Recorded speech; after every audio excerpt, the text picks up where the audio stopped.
Welcome to the Polgar Chess University. I've been getting a lot of requests about talking about some openings and opening traps. So this is the topic of our lesson today, some opening ideas in queen-pawn openings. Tricks to look out for, not to fall for, and if you're lucky, maybe catch your opponent in. Well, let's get started with the first example. d4, d5, c4, e6. This is the traditional queen's gambit declined. Obviously, in this position, black could accept white's pawn on c4, but it wouldn't be a long-term gain. I'm not gonna get in much detail why, but white typically wins that pawn back quite quickly in the game, usually by moving the e-pawn forward. So we're talking about e6 now, knight c3, knight f6, and knight f3. So far everything goes in the most normal and common way, and in this position black has a good number of reasonable moves, ones that are logical, popular, often played.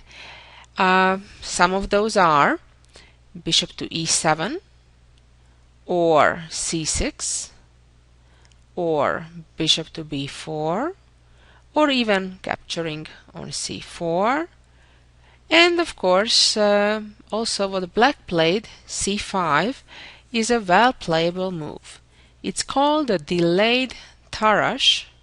It's delayed in the sense that there is the regular Tarrasch where black chooses to play the c5 move before playing knight f6, and with the idea that in those games black would capture back with the pawn on d5, obviously not having another choice, while here in the delayed Tarrasch the idea is that black has an option, and the delayed version is considered when after white would capture on d5 in this position, the knight would capture instead of the pawn. But in our example, white played differently, and namely playing bishop g5, which after this game became known was considered clearly inferior to either the pawn take on d5 or even the more solid e2, e3 move. This bishop move looks not bad. It certainly creates a pin over black's knight immediately. It is indeed a developing move. However, the drawback is that now, after black captures on d4, white doesn't have a pawn to capture back with. Capturing back with a queen would invite the black knight's attack after knight to c6, and black would gain important time for his development. And also capturing back with a knight, which white played, it allows black to now play e5. Now this is a risky looking move, first of all, because the black pawn makes a second move at a real early stage of the game. Generally, it's not a good idea to move the same piece twice before you're completely developed. However, this is an exception because black immediately keeps attacking the white pieces. Here white should have played, instead of knight b5, the more solid knight f3, although black would be doing fine here also after playing d4 and, for example, knight d5, bishop e7 with a solid game. But, as I mentioned, white played more ambitiously by playing knight to b5. Now this is a real interesting situation happening here. White obviously is threatening black's pawn on d5, and the idea is that after d4 the knight would jump to d5 and there would be significant threats to fork with knight c7. Also, white would have excellent compensation after black would capture the pawn on c4, white could, for example, trade and then immediately play knight d5 using the pin, and obviously also threaten to trap black's rook in the corner. So therefore, black had something else in mind, namely playing a6. Now, if this knight needs to retreat to a3, black is obviously in excellent shape, because then we'll push the d5 pawn also forward to d4, and the white knights are jumping far too much. But here is what white overlooked in this whole story. White thought that now, by playing knight d5, we'll have a winning position, because we'll threaten on one hand with the fork on c7, and on the other hand, for example, in case that black would capture the knight, trade, check, pawn takes back, trade queens with check, and yet another check, capturing the pawn, forking black's rook, and for example, king moves out. Let's say just take the rook immediately, and white has a clear material advantage. So all this looks great and beautiful for white. So what did white overlook in the plan when he played knight to d5? Try to think, if you're not familiar with this trick, and figure out what is the trap that white fell into. The point is that after pawn takes knight and knight takes knight with a check, black has an alternative, and a very good one at it. Unexpectedly, the queen can capture the knight, even though we can see that now the queen is on pre.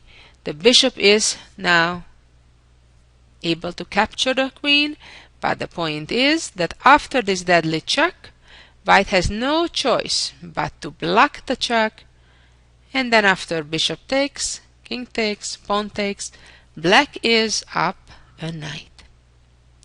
A beautiful trick, and I suggest remember it so you don't fall ever into it if you're white. And it's very important, because while maybe this particular sequence of moves you'll never see, but you may see something real similar to it. For example, let me show you the second example of our lesson, how similar that is in ideas to our first example. d4, d5, c4, e6, knight c3, so far everything the same. And now let's say white plays a different move, bishop g5 immediately, not knight f3.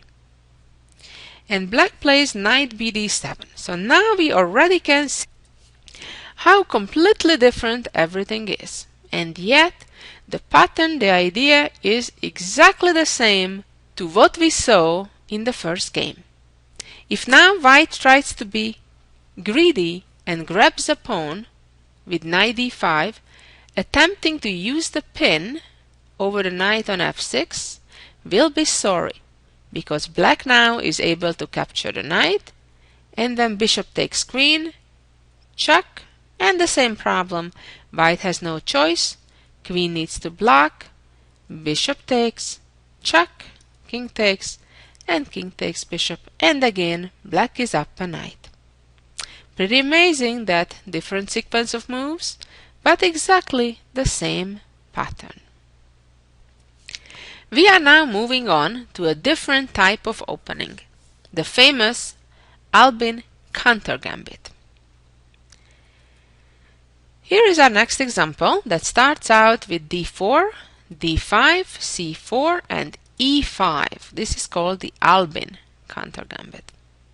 It's quite popular on club level, not so on professional level, although it can be a surprise weapon once in a while, even at master level, and black can win some games. I'm gonna show you the first game, how black can win quickly if white is careless, and then of course how white should be playing, and then some tricks that black can fall into. Of course, every gambit test is, what if they accept it? And in this case, accepting it is certainly the best choice. That is, pawn takes pawn, d4. That is black's idea to kind of gain some space advantage in the middle of the board while sacrificing a pawn. In the meantime, white should be developing with his knight, which we'll see in the next game, although some other moves, even such as a3, which prevents any bishop b4 check ideas, has been played and is not a bad idea. But in this game, white played worse. White played e3 right away, which is already a mistake. White's idea is to invite pawn takes pawn on e3, and in that case, white would happily trade queens and then take back with the bishop, having an extra pawn with no queens on the board. In fact, the black king could no longer castle. White would be certainly in a wonderful, wonderful situation. However, the problem is for white that black can do much better than that and immediately check white's king. Now white is already in a serious dilemma. Moving the king out to e2, of course, is never very tempting, although certainly better than what happened in the game. Blocking with a knight, the problem is that now after pawn takes, the white bishop no longer will be able to recapture on e3. Neither can white trade queens. So white will end up capturing back with a pawn, which means that white has doubled pawns on the e-file, doubled isolated pawns at that, and black would certainly have excellent compensation. In fact, the black queen could cause further damage by checking again, and if pawn blocks, the queen could appear on e4 thanks to the pin over white's knight with the bishop, and now on one hand the rook is under attack, and so is the pawn on e3. So after the check on b4, white chose to block the check with the bishop, which looks like the most logical thing to do. However, things are not easy for white here either, because unexpectedly black can sacrifice his own bishop on b4. Now if the pawn captures back, black again may check on h4, but it certainly was a better choice than what white did.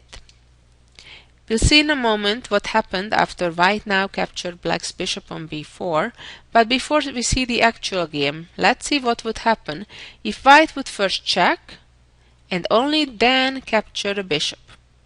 Then black's game plan would be to take, king takes, and queen h4, playing very aggressively.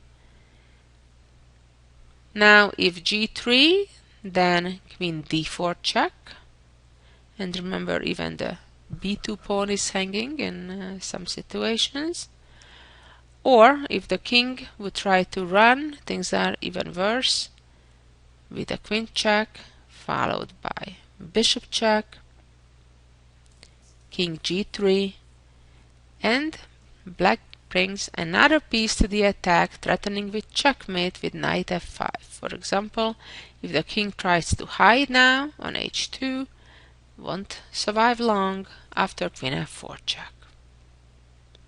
Wow, what a beautiful attack. So after d takes e3, what happens if white simply takes? Big problem for white, because after pawn takes check, now the king cannot capture back because then the queen would fall. And on the other hand, if king e2 comes, now a very unpleasant surprise. Black promotes to a knight, quite incredibly. Very importantly, with a check. Now, if rook takes the knight, then white is losing right away because of the devastating skewer by the bishop. Or if the king moves down to e1, then on the other hand, check again. If the pawn blocks now, then queen e4 forks and the rook in the corner is gone. Or after king d2, black continues with the aggressive moves, knight c6 this time, attacking white's bishop on b4, and when that moves away, yet another aggressive move, bishop g4, attacking the white queen, preparing to castle to the queen side and bring also the rook from the corner into the game. It's quite clear that white's position is hopeless, as white doesn't get the time to capture the knight. Also, a very unpleasant check is on its way to f2, to the king. So therefore, white is in a lost position. And now let's see how should white play better. d4, d5, c4, e5. So this is the Albin counter gambit. White takes and d4. So now the best move for white is to play knight f3 and knight c6. And here the main line is to play g3, although it's not the only good move. And now in many games black tried this plan, playing bishop g4 with the idea obviously to on some cases to take and then take the pawn on e5, in other cases to play d3 and trying to cause problems with the knight on f3. But that's why white immediately protects the knight. And now black's game plan is queen d7, castle, and to castle real quick on the other side of the board. And believe it or not, black's attack is very dangerous looking if white is careless. Black will push the pawn up quick and then try to play bishop to h3, open the h file by trading pawns on g3, and there were a number of games that black won successfully. However, if white prepares for it or tries to strike first, white has nothing to fear. Here white has at least two good moves. One is to play queen a4 and then the other, as white continued in this game, queen b3. And here black indeed should play a5, although nevertheless white is doing very well by playing rook d1 and then with the idea to capture the pawn. But black played bishop h3 first, and this is a famous trick in this opening. This is pretty much a losing move. Remember this pattern because it happens many times in this opening and in some others. White now has an excellent interference move. Remember this trick. White now plays e6. Here is the idea. If now captures with a pawn, then all of a sudden the bishop is hanging, no longer protected.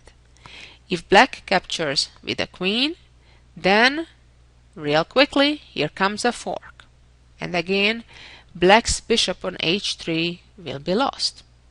And finally, if black captures back with the bishop, now we find out the idea behind white's previous move, queen b3.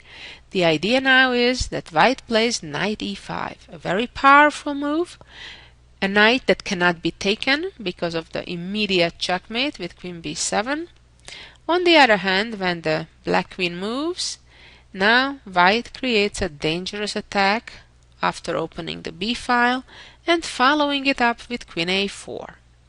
Now the pawn is hanging,